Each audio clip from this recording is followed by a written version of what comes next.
देखिए, आज सुबह बारामती में घना कोहरा छाया हुआ था, ये रिपोर्ट आई। अब इसकी वजह से बारामती के पूरे इलाके में विजिबिलिटी बेहद कम थी। पुणे बारामती में ये रिपोर्ट आई थी। ये बात भी सामने आई है कि बारामती एयर स्ट्रिप पर आईएलएस सुविधा नहीं है, यानी कि इंस्ट्रूमेंट लैंडिंग सिस्टम, या जिसकी वजह से यानी कि ऑटोमेटिकली ये लैंडिंग को सुविधा दे सके, जिसकी वजह से यहां पर लैंडिंग मैन्युअली और विजुअली होती है, यानी कि विमान चालक को मैन्युअली विमान को लैंड करना पड़ता है, ऑटो पायलट से नहीं होगा और कंट्रोल्स नहीं होते, और विजुअली यानी कि अपनी आंखों देखी उसको अनुमान लगाकर लैंड करना है। आज सुबह भी लैंडिंग मैन्युअली होनी थी, लेकिन मैन्युअल लैंडिंग के दौरान विमान सीधे रनवे पर नहीं आया। लैंडिंग से पहले विमान के एक घुमाव लिया, यानी कि देखिए ये हवाई पट्टी जो ग्राफिक आपके सामने दिख रही है, इसके दो छोर हैं। तो विमान ने पहले पीछे वाली छोर यानी दूर वाली छोर से लैंड करने की कोशिश की, दूर वाली छोर से लैंड करने की कोशिश की, फिर वो घूम गया कह करके कि मेरे को लैंडिंग पट्टी नहीं दिख रही है, तो विमान चालक ने उसको घुमा करके इस तरफ आया, सामने वाले छोर पर जो आपको दिख रही है, और इस बात का संकेत है कि लैंडिंग की पहली कोशिश फेल रही। कहा जा रहा है कि कोहरे में रनवे को पायलट सही तरीके से अलाइन नहीं कर पाए। इसके बाद पायलट ने लैंडिंग की दूसरी कोशिश की, लेकिन वो भी असफल रही, और वो सामने वाले छोर से आपके जहां से ये विमान आने की कोशिश कर रहा है, जिसे कि अब रनवे 11 कहा जाता है। और इसके बाद पायलट ने जब कोशिश नाकाम हो रही थी, नीचे उतरते वक्त पायलट ने मेडे का कॉल दिया। अब इसके बाद लैंडिंग के दौरान विमान रनवे के किनारे क्रैश हुआ है, रनवे से 10-15 मीटर दूरी पर, जो विजुअल्स आप अभी इस वक्त लाइव आपकी स्क्रीन पर बाईं ओर देख सकते हैं। डीजीसीए सूत्रों के मुताबिक बारामती में जो एयर स्ट्रिप है वो टेबल टॉप रनवे की तरह है, यानी कि आगे पीछे की सतह, आगे पीछे गहरी सतह है और एयर स्ट्रिप थोड़ा ऊपर की ओर उठी हुई सतह है, ताकि हवा से ये एयर स्ट्रिप दिखाई दे, साफ दिखाई दे। अब यह बात भी सामने आई है कि करीब 100 फीट पर विमान का बैलेंस बिगड़ा और उसके बाद रनवे से पहले ही विमान जमीन से टकरा गया। चश्मदीदों का कहना है कि जिस तरह से विमान आ रहा है वो क्रैश होता दिख रहा है। विवेक इस वक्त हमारे साथ जुड़े हैं। विवेक, जो दो विमान चालक हैं, एक तो सीनियर पायलट थे, उनके पास 16,000 घंटे का फ्लाइंग एक्सपीरियंस है, दूसरी विमान चालिका जो थी उनके पास 1500 घंटे से ज्यादा, जो कि को पायलट थी, तो यानी कि एक्सपीरियंस पायलट्स थे, बावजूद इसके ये घटना घटी है। आनंद, देखिए, मैं अगर लेमन की भाषा में समझाना चाहूँ, आप मुझे थोड़ा समय दीजिएगा, मैं आपको बताऊंगा और अपने दर्शकों के ये हादसा हुआ कैसे। ये देखिए, ये है, इस जगह से प्लेन जो है वो आ रहा था, ये लैंडिंग है, और सामने अगर मैं आपको दिखाना चाहूंगा कि जो सामने का जो रोड देख रहे हैं, सामने का जो रोड है वो रनवे है। ये बारामती का एयर स्ट्रिप है। बारामती की एयर स्ट्रिप छोटा रनवे है, इसलिए यहाँ पे आईएलएस नहीं लगी रहती, जिससे जो लाइटिंग लगी रहती है वो नहीं लगी रहती। ये रनवे है, रनवे के ठीक बगल में, रनवे के ठीक बगल में ये टेबल टॉप रनवे बनाए गए हैं। और देखिए, रनवे के ठीक बगल में तकरीबन यहाँ से अगर मैं बोलूँ तो 80 से 90 फीट नीचे ये क्रैश हुआ है। यानी कि जो फ्लाइट है, जो एयरक्राफ्ट है, वो सामने है। अगर मैं अपने कैम से बोलूंगा कि इस डायरेक्शन से आ रहा था, उसे रनवे पर लैंड करना था, लेकिन फॉग और जो विजिबिलिटी थी वो काफी कम थी। वो रनवे से हटकर, बिल्कुल देखिए सामने जो जहां से रनवे स्टार्ट होता है वहां से हटकर वहां पे वो क्रैश होता है। और ये क्रैश साइट है जहां पर मैक्सिमम डैमेज हुआ है, जहां पर एनसीपी के प्रमुख अजीत पवार जी थे, उनके बॉडीगार्ड थे, 5 लोगों की इसमें मृत्यु हो जाती है। और क्रैश इतना भयंकर होता है कि देखिए, जितने भी एयरक्राफ्ट के जो परकच्चे हैं वो अलग अलग जगह पर चले जाते हैं। आसपास के इलाके, अगर मैं जूम आउट करके राजेश अपने कैम को बोलूंगा, देखिए आसपास के इलाकों में कोई भी नहीं है, छोटे छोटे घर बने हुए हैं। इसलिए यहाँ पर जो लोग थे, जो लोकल लोग थे, जो किसान लोग थे, जो लोकल लोग थे, वो सबसे पहले फर्स्ट रेस्पॉन्डर थे, पहुंचे। उन्होंने जो आसपास जो पानी था उसे आग बुझाने की कोशिश की।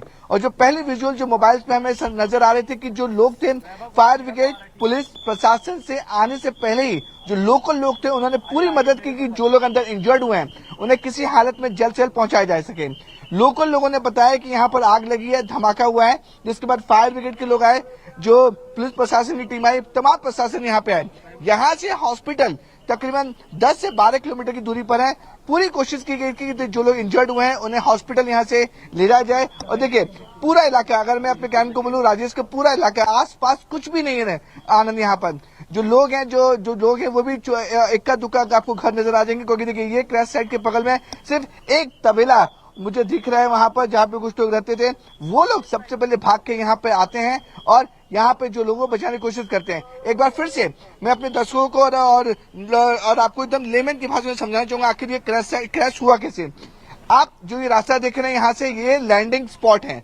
यहाँ से जो भी फ्लाइट आती है वो लैंड होते हुए सीधे, अगर मैं आपको रनवे पे जाके दिखाऊं तो सीधे रनवे पे आगे जाके मेन स्ट्राइप्स होती हैं, क्योंकि हर एक रनवे पर ब्लैक एंड व्हाइट की स्ट्राइप्स होती हैं जिसपे साफ तौर पे इंडिकेशन होता है 3-2-1। ये 3-2-1 का जो लाइनिंग होती है उससे साफ पता चलता है कि आपको जो एयरक्राफ्ट है वो टच डाउन कहाँ करना है। ये रनवे है जहां पर न्यूज 18 इंडिया की टीम मौजूद है। ये एयर स्ट्रिप है।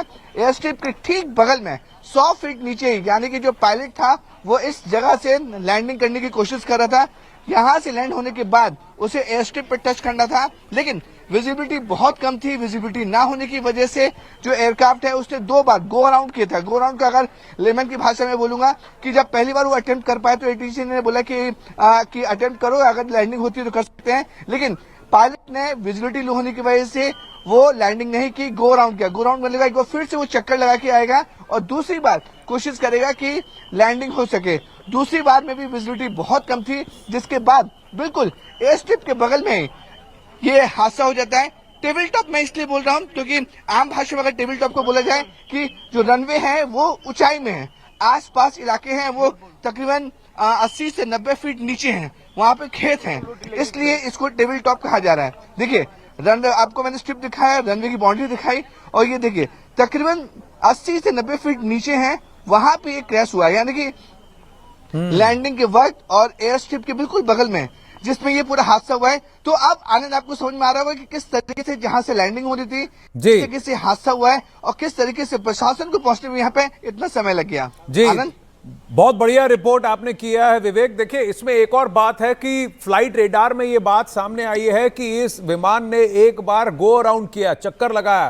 पहले जो था जिस तरफ आप खड़े हैं इसी रनवे के दूर तरफ से उसने लैंड करने की कोशिश की, फिर इस तरफ से किया, यानी जहां आप खड़े हैं उसे रनवे 11 कहा जाता है नंबर, क्योंकि इसी तरह से आइडेंटिफिकेशन होता है, और इसी हवाई पट्टी का जो दूर वाला छोर है उसको रनवे 29 कहा जाता है। एक और बात सामने आई है कि क्या वहां पर कोहरा था या नहीं था, क्योंकि जो सीसीटीवी फुटेज आया है, जिस सीसीटीवी फुटेज में विस्फोट साफ दिख रहा है, जो शुरू के जो वीडियोस आए थे क्रैश के ठीक बाद सुबह 9:15 बजे जो वीडियोस आए थे, उन वीडियोस में तो साफ दिख रहा है, कोहरा नहीं दिख रहा। तो ऐसा कैसे हो सकता है कि ऊपर से कोहरा है, पट्टी नहीं दिख रही, लेकिन नीचे जमीनी स्तर पर विजिबिलिटी 3000 मीटर की है? क्या यह पॉसिबल है इस इलाके में? देखिए पॉसिबल है आनंद, क्योंकि देखिए पुणे जिले के आसपास की बात करें या पुणे या बारामती की बात करें, यहाँ पे ठंड होती है और फॉग भी बहुत ज्यादा होता है। लेकिन जैसो भी आपका पॉइंट भी बिल्कुल ठीक है कि देखिए सीसीटीवी में फॉग बिल्कुल नजर नहीं आ रहा है, और जब ये क्रैश हुआ था जो लोग यहाँ पहुंचे थे जो रेस्क्यू करने के लिए, वहां से भी फॉग नजर आता है। लेकिन हमारे जो सूत्र है उसमें डीजीसी के जो लोग हैं और जो एटीसी के लोग हैं उन्होंने साफ तौर पर कहा कि विजिबिलिटी कम थी, विजिबिलिटी कम होने की वजह से ये हादसा हुआ है। देखिए शुरुआती जांच में ये साफ तौर पर पता चला कि कोई भी टेक्निकल इशू नहीं था, यानी कि एयरक्राफ्ट पूरी तरह से मेंटेन था, क्योंकि देखिए महाराष्ट्र के हाई प्रोफाइल विजिटर्स में डिप्टी सीएम अजित पवार जा रहे हैं, तो उनका एयरक्राफ्ट पहले से ही सब कुछ मेंटेनेंस चेक की जाती है और एसओपी होती है किसी भी एयरक्राफ्ट की उड़ान भरने से पहले कि अगर वो उड़ान भर रहा है तो उसका पूरा चेकआउट होता है कि वो उसके इंजन ठीक है कि नहीं, एयरक्राफ्ट ठीक है कि नहीं। तो एसओपी पूरी तरह से फॉलो की गई है, उसमें टेक्निकल ग्लिच अभी तक तो सामने नहीं आ रहा है। लेकिन देखिए फाइनल जिस तरह से कोई भी एयरक्राफ्ट क्रैश होता है उसमें ब्लैक बॉक्स जो होता है वो सबसे अहम होता है। अब ब्लैक बॉक्स में जो ओपन होगा, ब्लैक बॉक्स की जो रिकॉर्डिंग होती है, अगर मैं आम भाषा में समझाना चाहूँ कि ब्लैक बॉक्स वो रिकॉर्डर होता है जिसमें आपके सारे मैनुअल, सारी वॉइस रिकॉर्डिंग होती है, जो लास्ट वक्त में एटीसी और पायलट के बीच जो बातचीत होती है वो बहुत इंपॉर्टेंट होती है। अब ब्लैक बॉक्स ओपन होगा, क्योंकि देखिए मैंने आपको बताया कि डीजीसी की टीमें पहुंच चुकी हैं, इन्वेस्टिगेशन टीमें वो यहाँ पर पहुंच चुकी हैं, और तमाम अब क्योंकि मैटर हाई प्रोफाइल है, इसमें डिप्टी सीएम अजित पवार की इस हादसे में मौत हो चुकी है। अब पूरे इन्वेस्टिगेशन होगा कि आखिरकार वजह क्या थी, किस वजह से क्रैश हुआ है। लेकिन शुरुआती जांच में आनंद ये पता चला है कि टेक्निकल एरर नजर नहीं आ रहा है, एयरक्राफ्ट पूरी तरह से मेंटेन था, विजिबिलिटी का इशू था, ये ऑफ द रिकॉर्ड जो सोर्सेज उन्होंने बताया कि विजिबिलिटी का इशू था और इतने नजदीक, क्योंकि देखिए एक बार टेक ऑफ लैंडिंग करने की कोशिश की गई थी, नहीं हो पाया, दूसरी बार लैंडिंग करने की कोशिश की गई। अब देखिए पिक्चर में क्लियर है, पुलिस ने पब्लिक को हटा दिया है। ये एयरपोर्ट का बाउंड्री वॉल है, बाउंड्री मतलब कोई ग्राउंड, ओपन ग्राउंड है, कोई फेंस नहीं होती है यहाँ पे आनंद, क्योंकि छोटा एयरपोर्ट है, गाँव के लोग ज्यादा आते नहीं है। सब वो जहाँ पे पब्लिक आप देख रहे हैं, कैमरे को बोलो दूर से दिखा के, वो एयर स्ट्रिप है। एयर स्ट्रिप जहाँ पे लैंड होना था, लैंड होने से पहले ये प्लेन यहाँ पे क्रैश हो जाता है, जिसमें 5 लोगों की मौत हो जाती है। इन्वेस्टिगेशन चली गई अब, और ताकि अनवन जब भी कोई एयरक्राफ्ट क्रैश होता है तो उसकी इन्वेस्टिगेशन लंबी चलती है, और अकॉर्डिंग टू रूल के हिसाब से 30 दिन के अंदर जो भी इन्वेस्टिगेशन टीम होती है उसे 30 दिन के अंदर अपनी रिपोर्ट देनी पड़ती है कि आखिरकार ये हादसा हुआ क्यों।